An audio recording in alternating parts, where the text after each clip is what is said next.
Hello, good evening, good day. Depending on where you are joining us from, my name is Anas Alqaed. I am the Director of Programs at Gulf International Forum, and I'm truly delighted to moderate today's panel with the help of excellent analysts and speakers on Iraq and experts on Iraq. We will try to answer the questions about the agenda and the hurdles facing the new Prime Minister of Iraq, Ali Zaidi. Last week, Prime Minister Zaidi was here in Washington, visited Washington, and met with President Trump and senior American officials. Only 2 months after his appointment as the new Prime Minister. And since taking office, Prime Minister Zaidi has presented himself as a different kind of Iraqi leader, a businessman rather than a career party figure, an advocate of investments rather than slogans, and a prime minister who says Iraq must restore sovereignty, fight corruption, and end militia's role. But at the same time, Zaidi came to office through Iraq's familiar power-sharing system. So the question is not whether his rhetoric sounds new or good. The real question is whether he can translate the rhetoric into political authority in a system designed to dilute it. Right now, Iraq is entering one of those rare political moments when almost every major file in the country seems to be moving at once. The challenge has become more urgent because Iraq is trying to recover while standing in the shadow of a wider regional war. And Iraqi militias have carried out drone attacks against 3 GCC states, Gulf states. And at the same time, the blockade around the Strait of Hormuz have sharply reduced Iraq's oil revenues, exposing once again how vulnerable the country remains to oil shocks. In response, al-Zaidi tried to reposition Iraq externally, seeking deeper ties with the United States, with the GCC states, and even eastward, exports routes through Syria. And this may be not a dramatic geopolitical rupture, but a hedge against the overdependence and regional instability.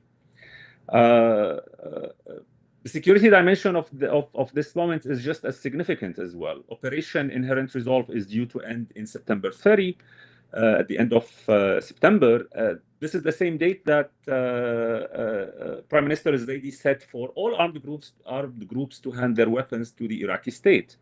But this is an enormously difficult mission. The militias are not simply armed groups on the margins. Many are embedded in Iraq's political economy, parliamentary factions, coalitions, and regional networks. And then there is the domestic governance challenge. Zaidi has placed anti-corruption at the center of this agenda, and the June arrests of 47 politicians and officials signaled a more confrontational opening than many Iraqis have seen in years. The corruption in Iraq is not a side issue. This is deeply tied to how power, contracts, salaries, and loyalties are distributed. The same is true of Baghdad's relationship with Kurdistan region, where active dialogue on salaries, oil exports, and security has resumed. But long-standing disputes as well remain unresolved under several fiscal pressure.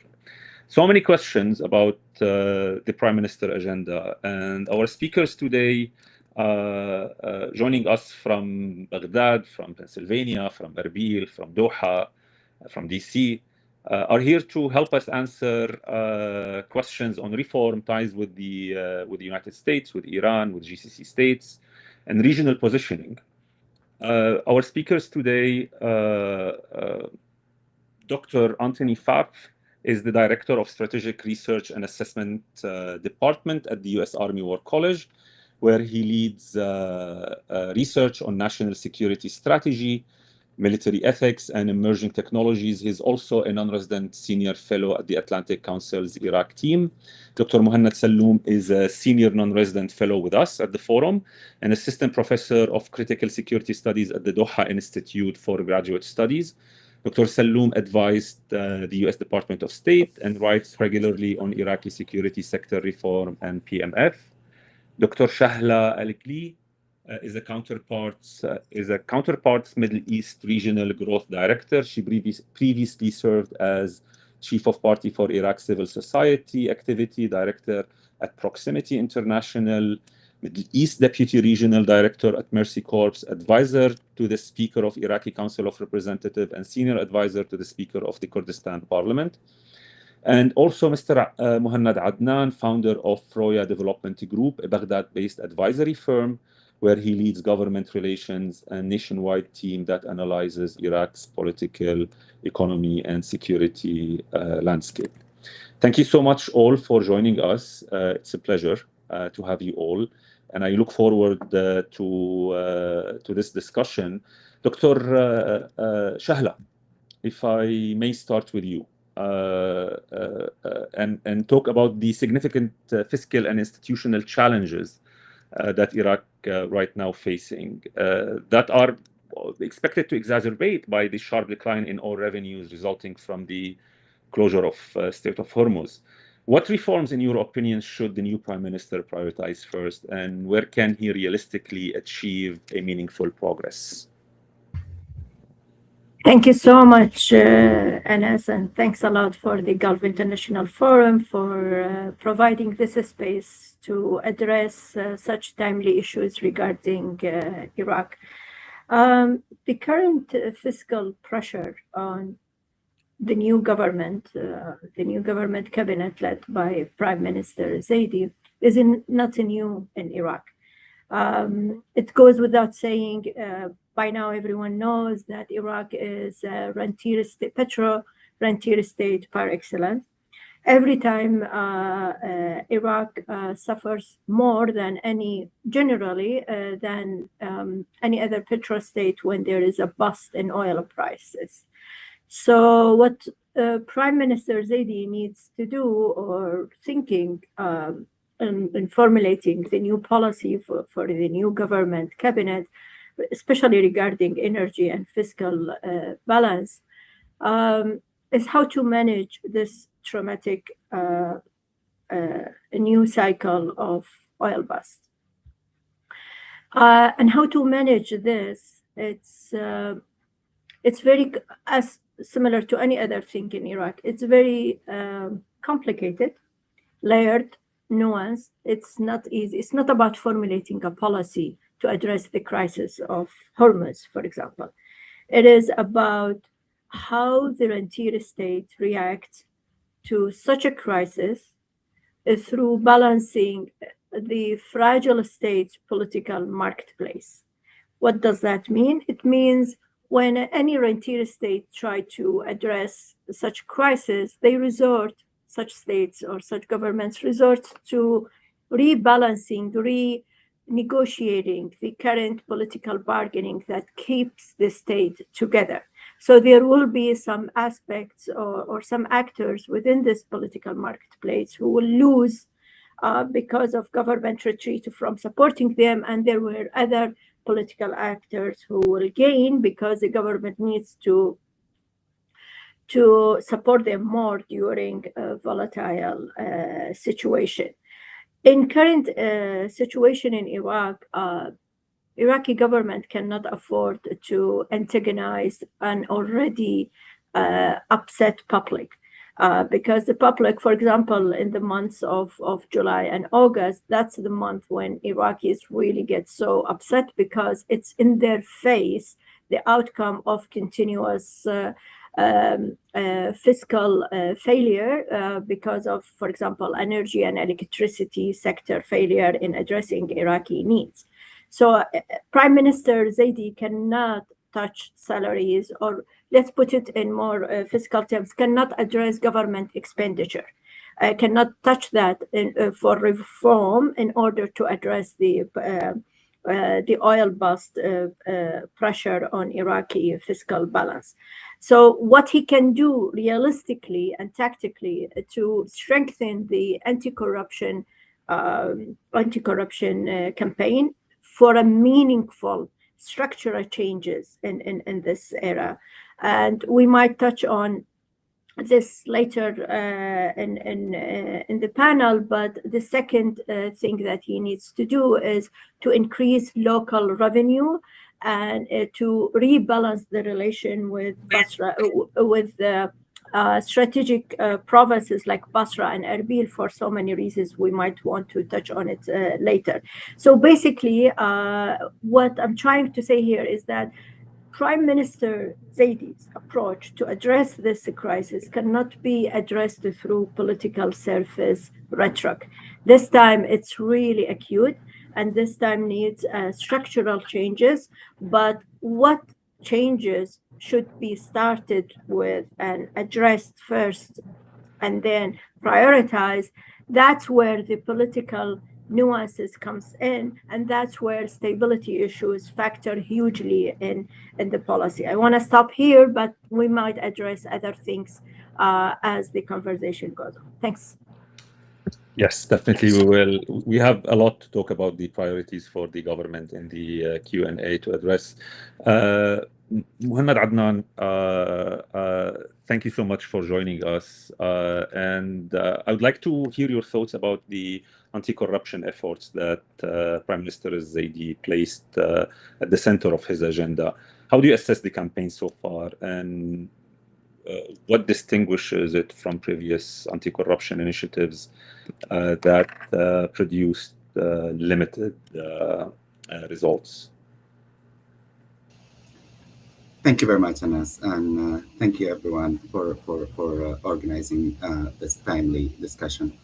In terms of Ali Zaidi's anti-corruption campaign, I just wanted to kind of zoom out and talk about the previous campaigns, just to highlight the fact that this administration isn't the first one who actually have decided to start an anti-corruption campaign or body that deals with anti-corruption campaign.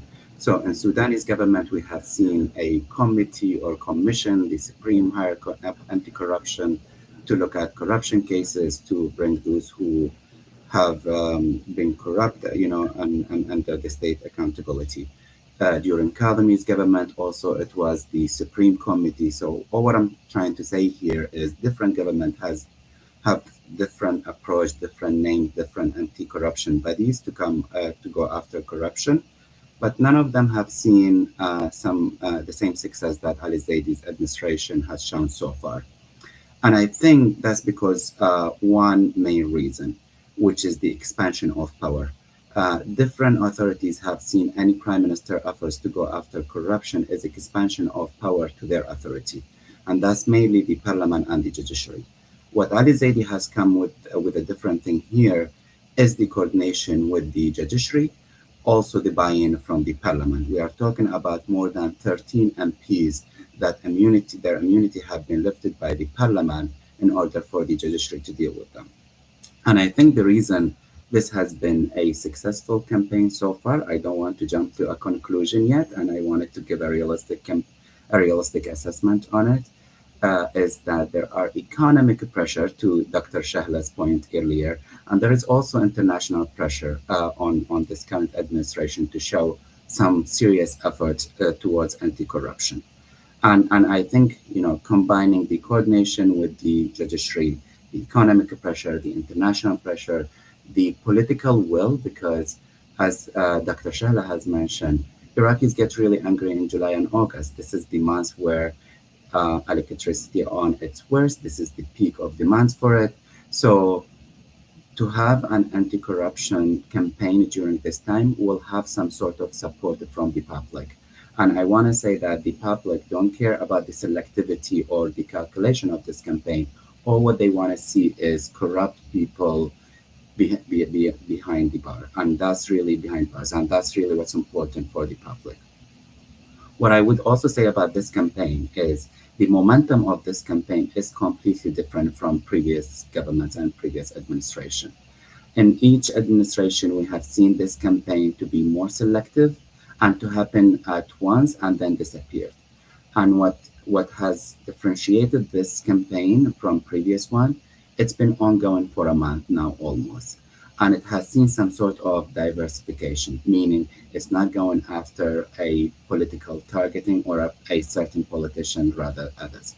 Now, we can always have a question mark about how serious when it comes to going after those who have more political protection and political, or I would just say it like bluntly, or armed protection outside the control of the state. So again, I don't want to jump into conclusion. I wanted to see how this will conclude it before we talk further. But I do like the momentum of the campaign that has been going on for some time now. Now, but also putting this into perspectives, all what we have seen so far is, or the main accused that have been behind bars, is a senior employees at the Ministry of Oil. We're talking about Director General or a Deputy Minister of Oil.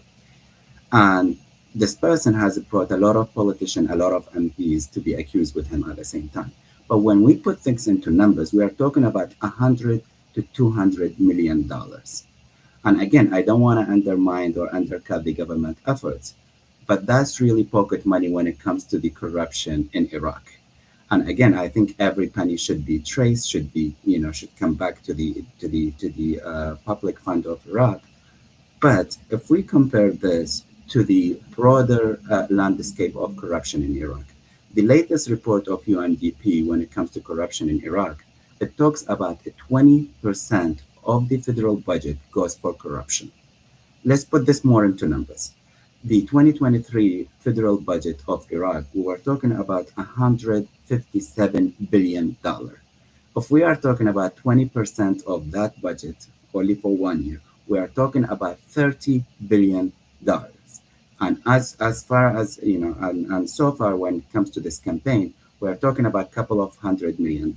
That's not to undercut the government efforts, but just to put it into broader landscape, I don't think it's a huge number of money that will return to the federal budget. Thank you. Yeah. I just wanted to make one more point, Anas, here. I think what's also important is looking ahead. What's going to happen for those who've been arrested? Are they going to, take responsibility, or will they see some sort of political reconciliation or general amnesty law that will release them from the jail? And I will stop here. Thank you so much, Mohanad. If I may shift now to the security reform, and Dr. Seloom, when I was preparing the thoughts or questions about the topics for this panel, the most difficult question is the fate of the militias, and centering the, or as they call it, the monopoly of the use of violence in the hands of the government, and asking the deadline by September 30 to all militias that was set by Prime Minister Zaidi to hand their weapons to the government. How do you view this, and what do you think are the options? This is, I think, the most difficult question for Iraq, and from this panel as well. What would Prime Minister Zaidi do for to the militias who reject to hand their weapons? Right. Well, thank you very much for having me. Thank you, Anas. And I think we need to do a few things before we dive into discussing what the new Prime Minister of Iraq can do or cannot. First, who's a Zaidi and what kind of power he has, because all the topics that have already been discussed, the economic file, the anti-corruption campaign that the PM is launching, and the biggest challenge of, if you like, having weapons and the authorization to use power within the hands of the state. So a Zaidi is a byproduct, as you mentioned at the beginning of today's workshop. He's a byproduct of the very political system that runs Iraq at the moment, and has been since 2005, I would say, since the first election. So he's part and parcel of this political system, and also he does not have the authorization, really. He has not been elected.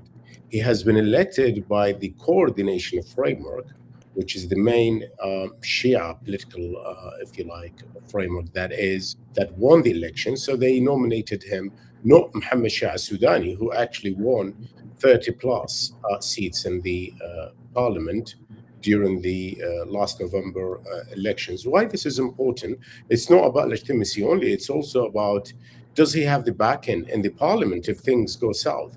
Because, and I have had this conversation with former prime ministers, when I press during the questions, why didn't you do this or that? And they would say that, well, we did not have the backing of the parliament, or I did not count on that.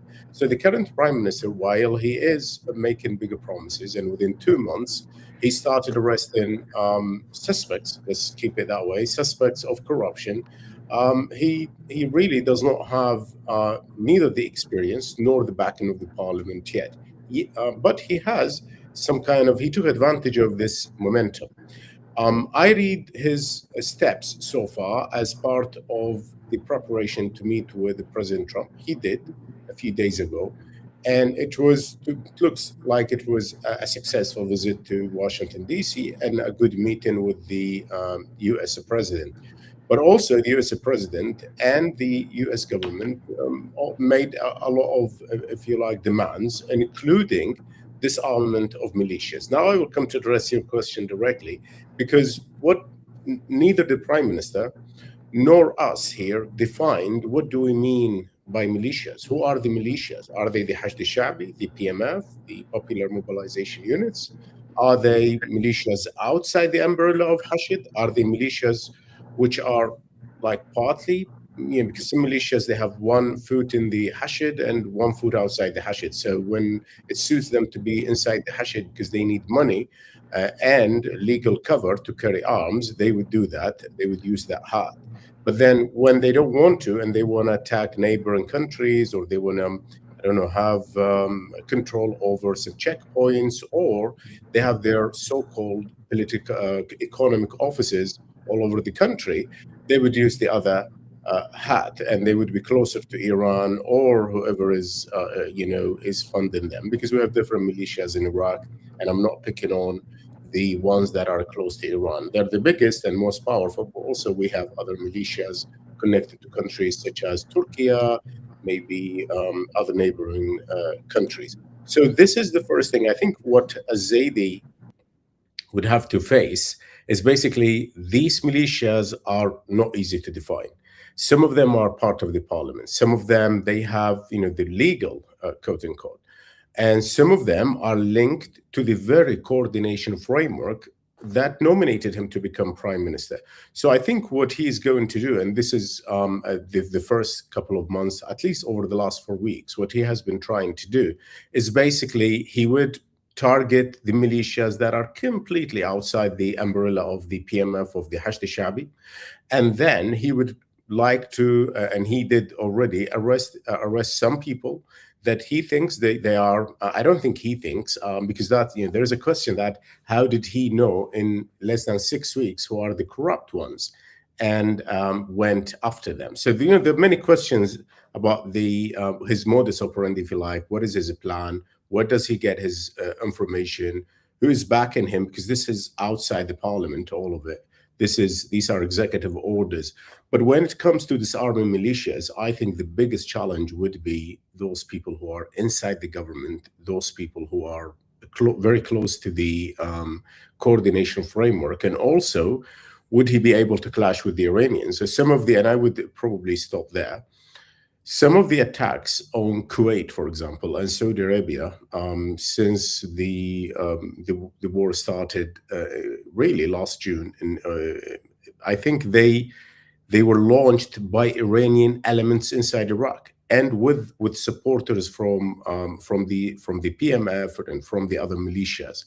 This is a problem, I think, for the prime minister. I think he would need the help of the US, but that would be a very sensitive issue. He's selling, and he said this in the US, and I think once he's back, he would say the same thing.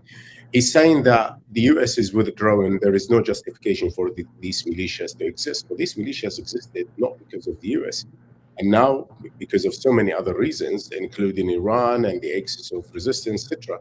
And now they have their own political agendas. They have their own interests. It's not easy to strip them, of all these interests. And I will stop there. Thank you, Dr. Seloom. Dr. Pfaff, thank you for joining us and for your patience. The end of the Operation Inherent Resolve is and withdrawal from Iraq is coming in a bit over 2 months. What are the principal security challenges facing the Iraqi state following the end of this operation? And militias are part of them. The fear from resurgence of ISIS is what. So, can you please help us understand the situation more? Well, thank you very much for inviting me here, and I will certainly do my best. And I'll begin with perhaps a minor quibble. We prefer to call it a transition, not a withdrawal. While that may be in some ways a distinction without a difference. While it's true that the advisory support and other support to the combat mission is withdrawing, there still is the relationship. We will transition to a more focus on a bilateral security relationship where there will still be opportunities to engage. And some of that will come into the next question we talk about security cooperation. But I think right now the main question facing the Iraqi security forces is whether it can convert all those capabilities that it developed under wartime conditions and that were at least partially sustained by its relationship with coalition forces. Can we integrate those into sustainable, lasting Iraqi institutions? The first challenge regarding that is the one we just covered and what you just said. The state monopoly over the use of armed force, getting control over the militias so they're not acting against Baghdad's interests, is going to be critical, and I think it'll come up several times, even just in this discussion, because it has that militia activities has up to now frequently been a spoiler for not only a strength for the bilateral security relationship, but for the other kinds of cooperations that al-Zaidi and President Trump discussed, economic, commercial, and other things. The second challenge is then going to be, okay, how do we institutionalize all this capability we've developed? And the Iraqis have been working on it. They've had a fairly robust, I've had the opportunity to participate in some of it, security sector reform efforts where they have drafted, quite credible strategies and implementation plans, but without some kind of support, probably external, and political will at the very top, it'll be hard to keep that momentum going. So then the third thing, and I'll talk more about security sector reform probably in the next section, but also in Q&A. Happy to go into more detail. But the third challenge is back to, is the reconstitution of ISIS or another ISIS follow-on type of organization. Right now, it is clearly a much smaller threat inside Iraq than it was a decade ago. It's my understanding is characterized as maintaining a low operational profile and only a marginal and immediate threat to Iraqi forces and civilians. But marginal doesn't mean eliminated. We've seen this story before. Moreover, the danger has increasingly shifted towards Syria, which, because of the political conditions there, could remain something of a safe haven, allowing them to endure. And with that instability, we've had recent escapes of ISIS detainees. Others have been transferred into Iraqi custody. And thousands of residents, including ISIS affiliates and family members, have left the Al-Hol camp where they were staying without effective monitoring, which now imposes upon Iraq the requirement to better secure the border, manage prisons, prosecute and rehabilitate the detainees they have, as well as engage in reintegration of these families. And then finally, address more generally the kinds of political and social conditions that reproduce that insecurity. Some of it we've already discussed in terms of sectarian allocation of ministries, corruption, but also inadequate public services, high unemployment, all weaken public confidence in the state, making alternatives like militias seem like a good idea.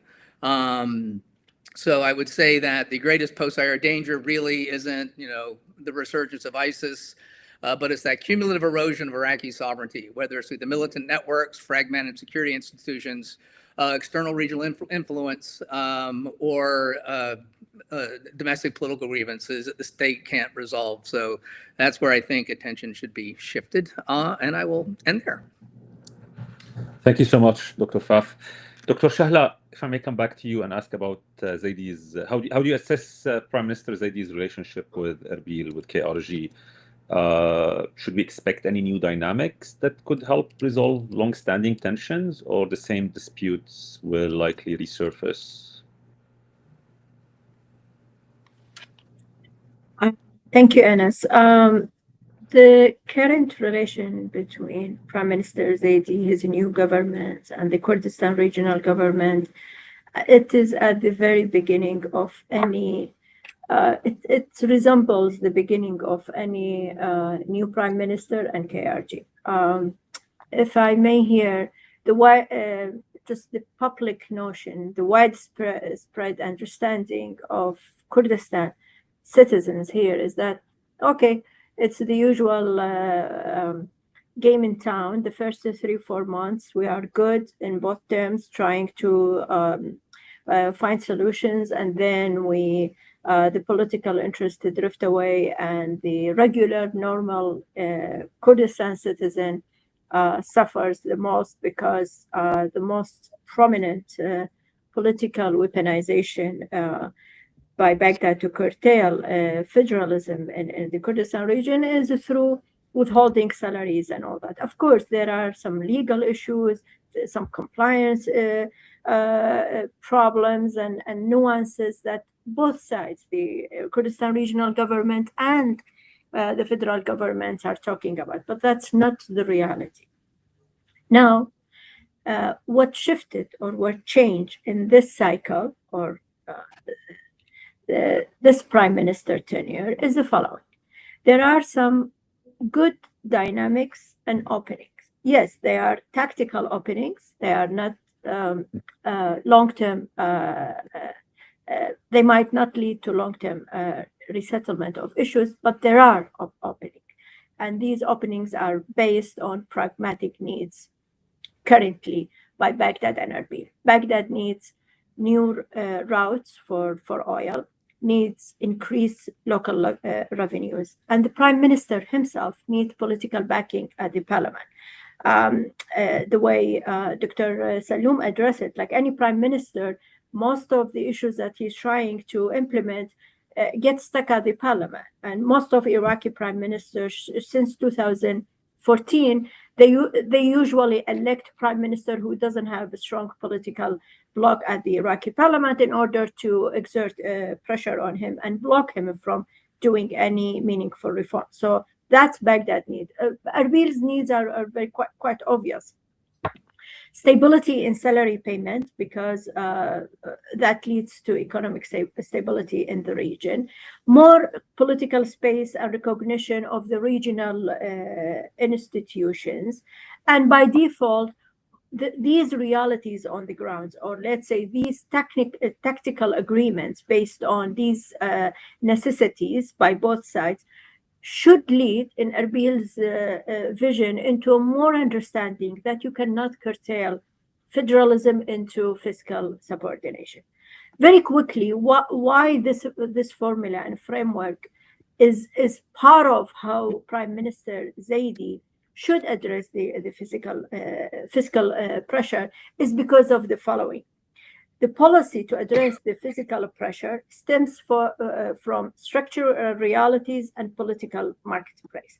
The structural realities are based on Baghdad's need to increase local revenues, to have a stronger economic diplomacy with the Gulf and US, of having stability. The question of militias, as Dr. Mohanad explained, and of course, stability or increasing a little bit, addressing the public distrust with their government.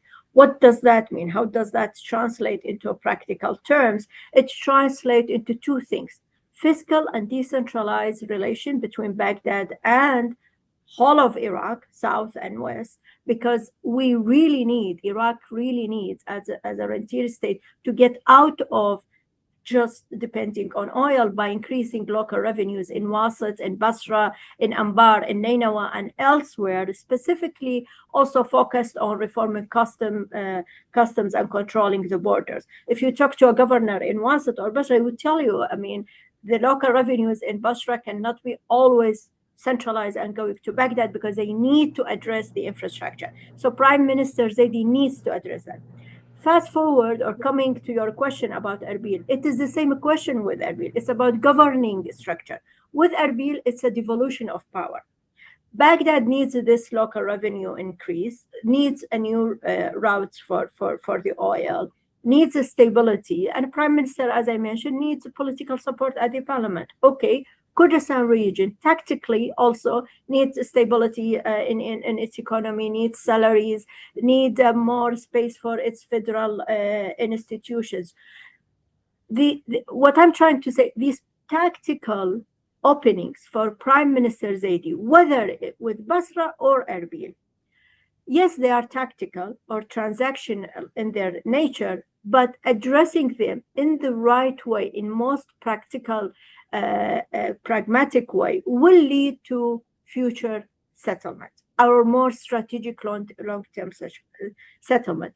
Because especially if we are focused on Erbil-Baghdad relations, we see since almost 2 rounds of elections in Baghdad, the conversation, the simmering disputes between Baghdad and Erbil is no longer governed or highlighted by deep constitutional disputes and negotiation about the perception of federalism. It shifted because of pragmatic, nuanced, chronic problems both governments are facing. It shifted into fiscal pressure, shifting to routes of oil pipelines. And bear in mind, and I will conclude with this very quickly, most of disputed areas that governed by Article 140, it's energy producing areas like Kirkuk, like Khanaqin, like parts of Nainawa.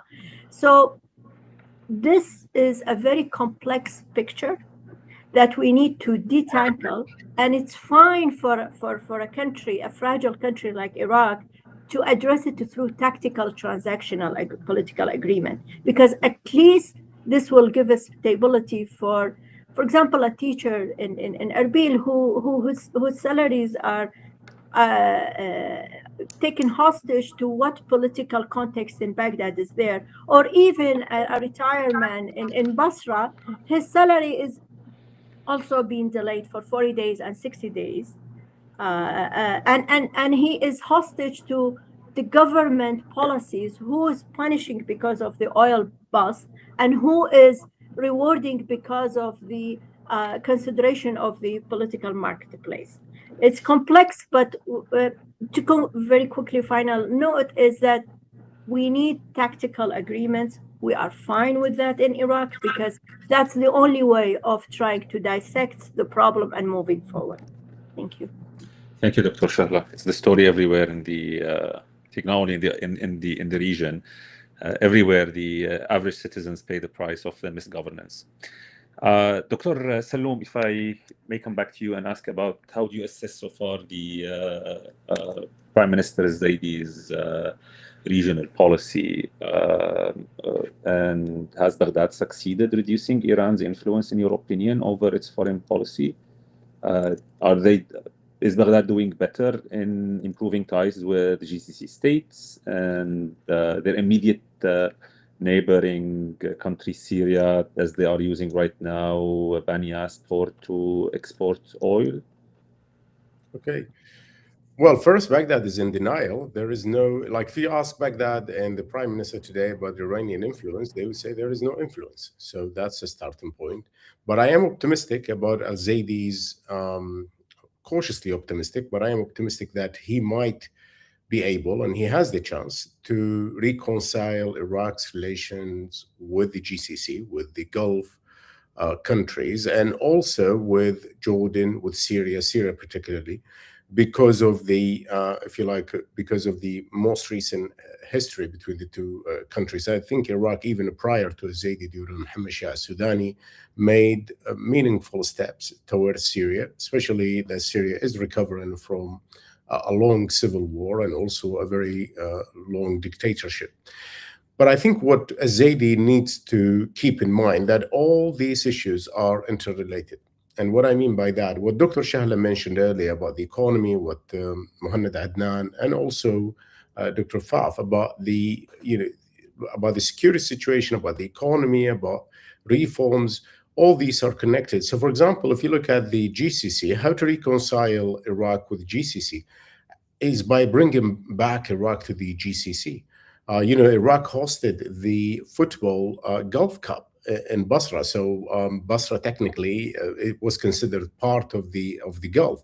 But then the Gulf itself, during the last, if you like, 12 months since June 2025, has seen Iraq as part of the war, part of the aggression against Kuwait, Bahrain, Saudi Arabia, and other countries. So, and these countries, they really want to invest in Iraq. They made meaningful steps as well. They have consulates, embassies inside Iraq. The prime minister was received here in Doha, I think yesterday or the day before. And these countries, they want to invest money inside Iraq. And during my talks, and I think they make these statements also publicly, and the Iraqi government is aware of this, they are afraid to invest in Iraq, just like any American company. So, and the reason is, it's not that they don't trust the Iraqi army, they don't trust the militias.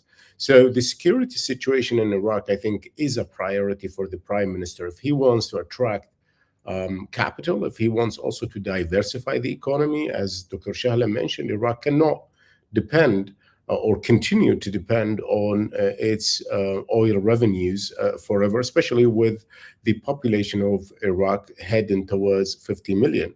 And given the economic situation in the region, the instability. So if Iraq leans towards Iran somehow, and Iraq keeps very good relationship with Iran, and trying to balance strategically between Iranian and American relations, which is almost impossible, Iraq would have to have its own strategy. And I don't see Iraq, until recently, having any kind of strategy. Now, as Zaidi is young, he has relations with, he did business in the UAE, he knows people in the GCC countries, in the Gulf countries. I think he has very good relations with Turkey. And he is trying to take advantage of the momentum, of the support coming from the US, which is not little, it's quite a bit, if he would take advantage of it. But then how would he translate that back home once he's back to Baghdad and trying to talk to different, if you like, political actors?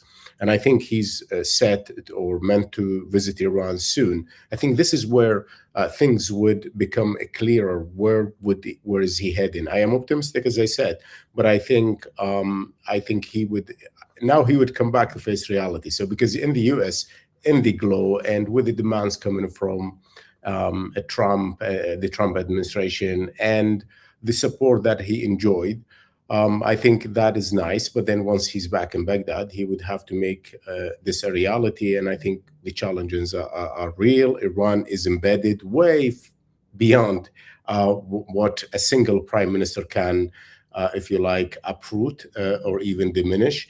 And at the same time, while we pick on Iran all the time, there are other countries with massive influence in Iraq, like Turkey, neighboring countries, Saudi Arabia, GCC countries. So to deal with all of these actors, I think it's going to be a challenge. But the security situation is first to resolve in order to attract any kind of money from outside the country and also any kind of political support from the region. Thank you, Dr. Seloom. Dr. Pfaff, this is a good segue to Iraq, US. Can you please help us understand the American priorities for Iraq right now? Security cooperation, do you think security cooperation is becoming less central? Are we seeing more economic cooperation emerging as the foundation of the relationship between Baghdad and Washington? Mainly that both presidents, both President Trump and Prime Minister Zaidi are coming from business backgrounds. Is there an opportunity for more economic economically driven US-Iraq partnership? Can you please help us understand? Boy, I hope so. And as Dr. Seloom just pointed out, and I think it's been apparent, these issues are so interconnected, it really is hard to disentangle them. So what I would say is, I think the U.S. military presence is becoming less central, and certainly that operational and tactical level cooperation is, but I don't think security cooperation itself is still important, though I would agree that there is a lot less room to maneuver in what we can and can't do. I would start the discussion by pointing out that Ambassador Barak and Prime Minister Al-Zaidi back in June signed a joint statement calling for a sovereign, secure, and prosperous Iraq that, they added, can deliver tangible benefits for Americans and Iraqis. And as Prime Minister Al-Zaidi said during his visit, he made the point that U.S. forces will be out by 30 September and U.S. companies will be in. Together, that does suggest at a very high level a much greater interest in economic over security cooperation. But given, as we've said so many times, that the security requirement for all of that cooperation to happen, there's still going to be some space and some pressure to occupy that space to assist, to create the conditions for that kind of cooperation. So, really quickly, just boiling down what I think Washington's priorities might be in this, in that context. First is going to keep Iraq from becoming an operational platform or a financial conduit for Iran or other illicit groups that the government may not have any control over. So that means force protection for U.S. personnel and interests. It also means more cooperation on illicit finance and so on. In fact, this was the Treasury Department's readout of the Prime Minister's visit, where they explicitly joined the objectives countering Iran, combating illicit finance, and strengthening Iraq's financial sector to advance shared economic and security interests. Still along the security line, and where there might be some room for maneuver, is nobody wants to go back to a counterinsurgency mission. I think one thing I probably, this transition, is good news. But we don't want to create conditions where ISIS or some other group exploits seams amongst Iraqi forces or weakness in their institutions, and using Syria as a safe haven are able to resurge in any way, shape, or form. So you're still going to see some kind, I think, strategic advisory effort, like I talked about before. There has been engagement on security sector reform, and in fact, at a recent Atlantic Council event, the committee chair for the Security Sector Reforms Support Committee explicitly asked with the Iraqi National Security Advisor virtually in the room for greater U.S. engagement on that regard. But to wrap it up on the issue of economics, could economic cooperation expand? I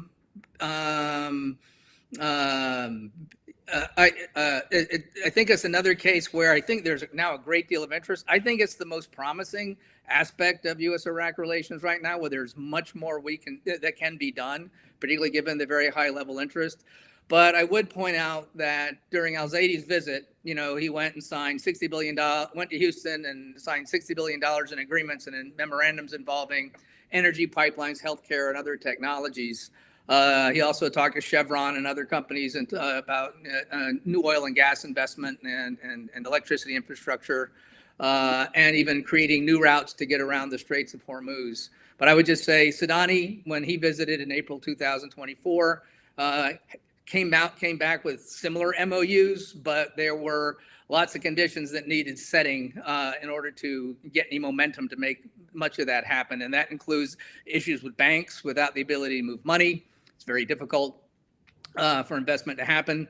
One thing is another barrier is often that Iraqi businesses accounting practices are very different from that in the West. So there's a lot of work that has to be done to overcome that. And there's the complexity of Iraqi relations. But I'll wrap up with just point, because part of the question is it Al-Zaidi's and Trump's business experience are going to create this space?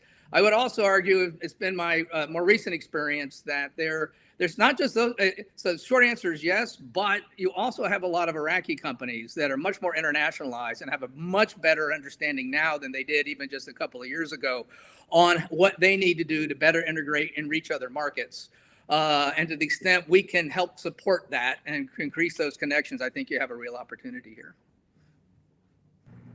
Thank you, Dr. Pfaff. Actually, this is very interesting idea. The Iraqi companies' involvement and role in all these contracts. Mohanad, this is also a great segue into because you have you run an advisor in consultancy on business and different items as well in Baghdad. But the visit was heavily focused on attracting foreign investments and private sector partnership as well.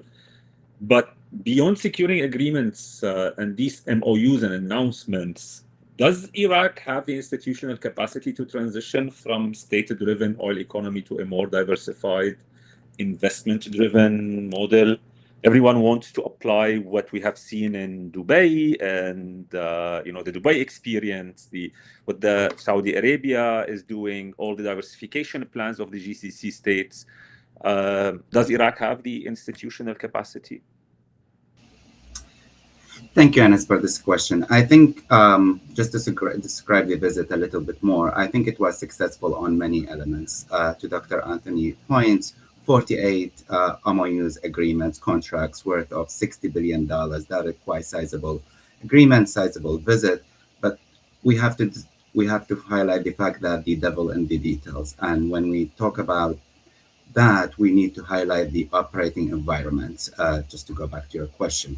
And the operating environment remain a question mark. And there I wanted to highlight the three things. The first one is to Dr. Muhanad Seloom point, is the security. And I think the visit have seen some sort of embarrassment when the Prime Minister was encouraging investment, encouraging big companies to come and invest in Iraq. But at the same time, there was attack on Erbil and Suleimaniya that resulted in halting the production in Khormor and other oil fields in Kurdistan. So the security remain a question mark in terms of investment, big businesses, big companies to come to Iraq. And here, if Zaidi wanted to walk the talk, he needs to deliver on a few things. The first one is the cabinet. When we talk about the Zaidi cabinet, he only has 14 out of 23 ministries. So we are talking about 9 ministries remain vacant at the moment. Most importantly, both the Ministry of Interior and the Ministry of Defense remain vacant. And I think that's really question marks in terms how do you want it to reassure investment and big companies to enter Iraq. The second element or factor is the bureaucracy. Signing all those MOUs, all those agreements sounds really good. But then when it comes to the bureaucracy, to Dr. Anthony, who said that the banking system isn't ready for this. So I think there's a lot of things to be done at the same time, and how actually Ali Zaidi, who promised all those companies he will have the open door approach with them, how he actually going to overcome the bureaucracy. And the third element is corruption.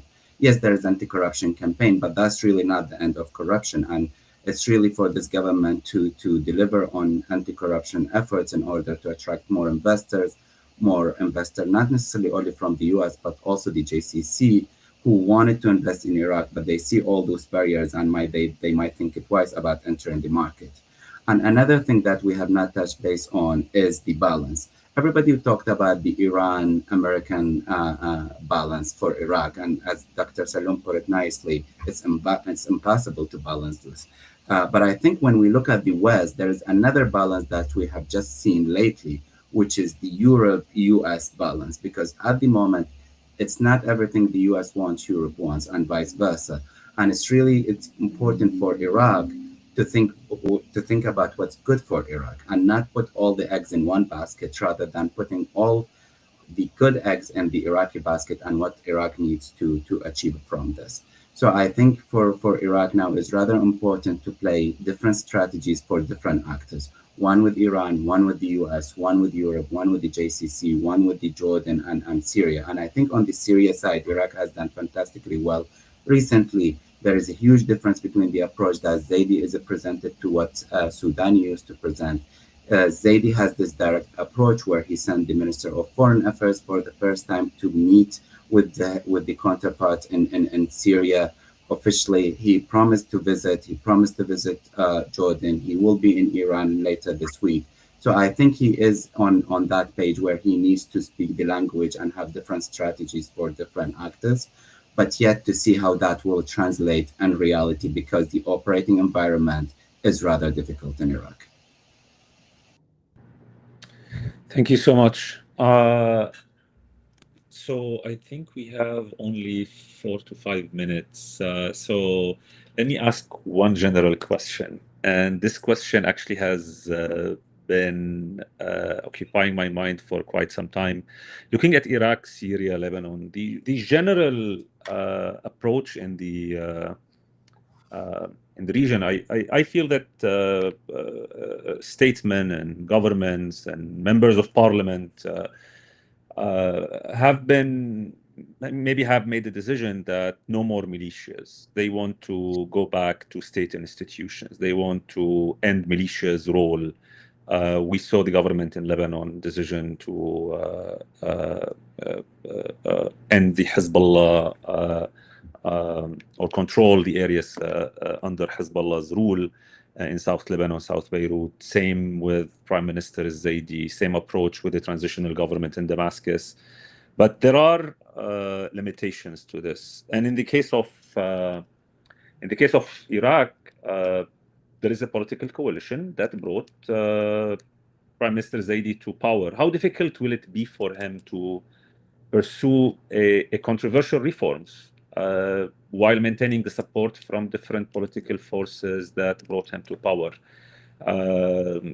I think this is the question that anyone follows Iraq, whether expert or interest in Iraq, business-oriented or interested in the Iraq private sector and energy sector, has this concern about how much can Prime Minister Zaidi push against corruption, against militias, to stabilize the country, to bring foreign investment, mainly that, as they, without stability and security, no investor will come into the country. Let me start and consider it a concluding remarks, maybe 1 minute, 1 to 2 minutes each. Mohanad, Adnan, looking at the screen. Mohanad, I know you just concluded your second round, but if I may start with you. Of course. So I think something that we need to pay attention to, that yes, Zaidi might not have that very heavy political background, but he's been working around politician, for the past decade or so. And another thing that I want to highlight here is he's a businessman with a huge fortune here in Iraq, and he's got the backing of the judiciary.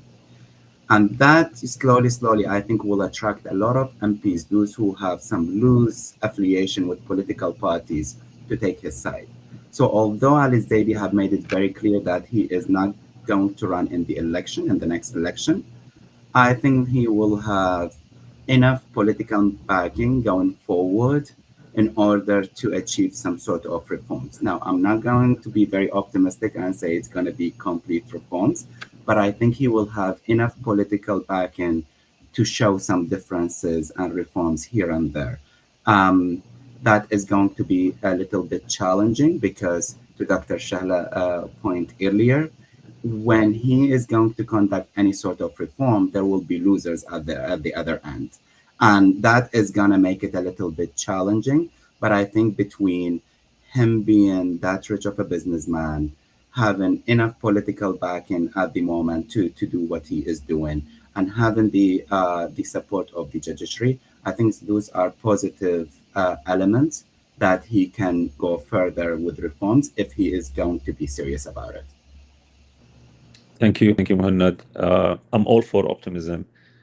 We need some positive thinking about the region. It's time. Dr. Mohanad. I thought you're looking for optimism. Well, let me say it this way. I don't think reforming in Iraq and getting things running is the task of one prime minister. I don't think a Zaidi on his own can do this job.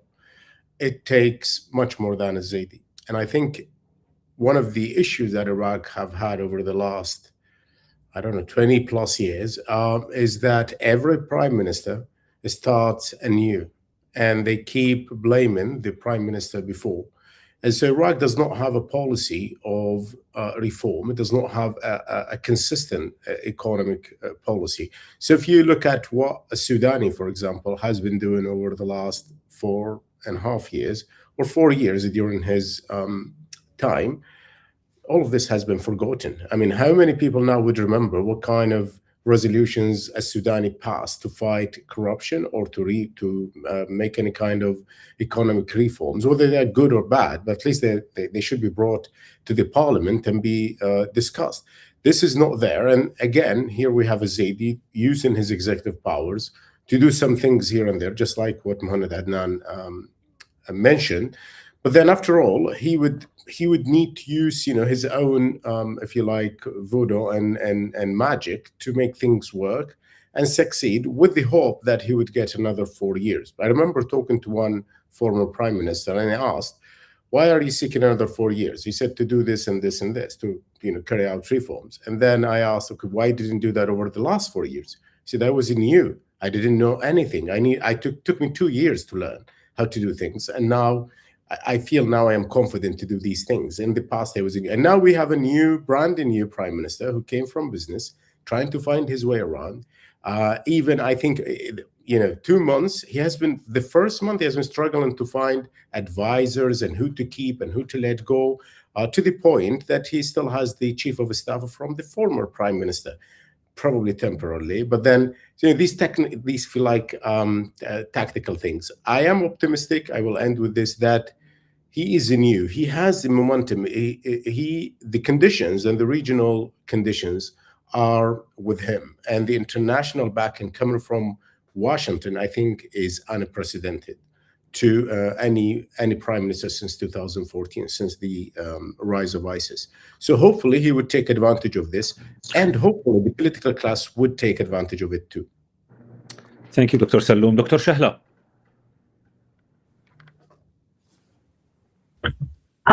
Thank you. And I'm lucky because I'm following Mohanad and Dr. Mohanad, because they explained very well the domestic dynamics and the aspects of Prime Minister Zaidi profile that provides for optimism. And I am optimistic also, but building on what both colleagues have explained in domestic about domestic dynamics, I'm optimistic, cautiously optimistic, because of something that you mentioned also, Anas, the regional tendency. Like this is a kind of a regional phenomena to kind of saying enough to militias, and recognizing the real need to transfer to governance. Politics cannot continue based on crisis management and pushing the countries on the verge of collapse in order for the political elite to survive. And that's been the case in Lebanon, Syria, Iraq, Yemen. And by the way, this is not alien to even Turkey and Iran. The shift, the major shift in the Middle East is part of the major shift in the whole global system. In the global system itself, it's in transformational stage. Now we can argue who triggered this. Is it Trump administration? Is it the United States wants to restructure the global regime, or is it Europe? Is it Russia and Ukraine war? Reasons are a lot, but the outcome is this. It's exactly the same. That the international, the global regime is in transformational stage, and this transformational stage is trickling down in its impact into various regions of the world, and we in the Middle East is part of this regime. Now, what happened in the Middle East, the major shift is the people, politician, government fed up with trans-border ideologies. We tried Sunni transborder ideologies, Kurdish or kind of even national transborder ideologies, Shia transborder ideologies, and it covers that square from Turkey to Yemen, from Iran to Israel. that square, every 5 or 10 years, every decade, we have a wave of ideology that trans-border. Nationalism under Saddam and Ba'athist, Muslim Brotherhood during the Arab Spring, terrorism and militias acting on behalf of various governments, not only one, various governments in the region. Now, it's kind of all things considered, all things being used, none of them worked. And now these countries or these political structure, it's really on the verge of collapse. So I'm optimistic based on this tactical, pragmatic understanding, even of the level of some militias, because if they don't co op with the Prime Minister Zaidi's actions, which is trickled down from the region, which is trickled down from US and international regime, they will not be only losers, they will vanish. So I think it's a tactical calculation. Not every one of them, or not every political actor is a rational actor, that's for sure. And we've seen it in many major developed countries, let alone the global south. But that's the basics that we can be optimistic, or the major dynamics that we can optimistic about it. But I am cautiously optimistic because any one of these dynamics, if they retreat, for example, if the US current huge engagement with the Prime Minister Zaidi for any domestic dynamics or reasons inside US cause some retreat into this engagement, it will impact negatively if the region goes one way or another. So because it's the convergence of the package of dynamics that is opening up several venues, several channels for this new young Prime Minister Zaidi, it is doable, but it's complicated, it's difficult, but it's also very risky. So he is really moving in a very, very tight rope. Hopefully these dynamics continue to help, not Prime Minister as Prime Minister Zaidi and himself, like I mean Iraq as a fragile It's for the state. entire region, actually, yeah. Exactly, and I'm entire talking region. about Iraq in this panel. So I'm hoping that Iraq gets out of this fragility status, Yeah. which Yeah. for a while helped the political elite. It's not that they didn't solve it because they didn't know how to move the country from fragility to stability. Fragility in certain cases and issues, it was a tool for those political elite. Now this tool doesn't serve them anymore. Yeah. Thank God. So that's why we are optimistic. Thanks. Thank you, Dr. Shahla. Dr. Pfaff, you get the final word. All right. Well, I'll try to be. I'll be brief. I don't know that I can. I wish to be optimistic. But the one thing I do think is I am opportunistic, and I think that the things I would be watching for that would enhance my sense of optimism is you can kind of see that things that really didn't matter by themselves in the past might aggregate and cumulatively matter more in the future, creating opportunities to act. So for a long time, there's been a lot of public sentiment against the militias and against Iranian influence. We've seen demonstrations. You also now have militias that are themselves very big companies. They've got large business interests. So now they've got something at stake, and they also aren't as agile. Those kinds of interests, are fixed and findable. Meanwhile, with Iran is certainly currently occupied with the current conflict. To what extent and its capability to manage and support the militias may be diminished to a little bit. Now, that's going to be countered by a greater sense of urgency to maintain those ties and that influence. But to the extent that, as you guys were talking about before in that excellent analysis, that did give me some hope. To the extent Zaidi can build sufficient consensus, not just and find ways to appeal to militia and the organizations that are supporting Iran or otherwise holding Iraq back by appeal to their interest to diminish that Iranian influence and has the political will to do that. then the problem really for the United States, I think, is going to be really knowing when to stay out of the way. There is obviously, I think, things that the U.S. can do. I think it needs to have an idea of what those are and look for the conditions that allow us to do that. And then, as the joint statement said, act in the mutual benefit of both the U.S. and Iraq. But a lot of this is going to have to be done by the Iraqis, and the U.S., while it needs to be in a role to support, also needs to understand when it needs to stay out of the way and let all the forces and all the trends that everybody's just been describing work to Iraq's advantage. How's that? Great. Thank you so much, Dr. Pfaff. We actually concluded all the ideas that we've heard over the last an hour and 10 minutes. Appreciate everyone's time. Thank you so much. I really learned a lot from this discussion. It left me with optimism. I insist on optimism. Maybe Dr. Shahla and Dr. Pfaff mentioned cautiously optimistic, but at least we are still optimistic. Thank you again for your time, for your insights, for the audience who joined us today. Next week, next Tuesday at 10 a.m., this time 10 a.m. USET, that's, I think, 5 p.m. Baghdad time. Our panel is about opening Hormuz, the Strait of Hormuz, the military, diplomatic, and economic options for the U.S. and Gulf states. Please join us. We have an excellent panel of experts to discuss this topic.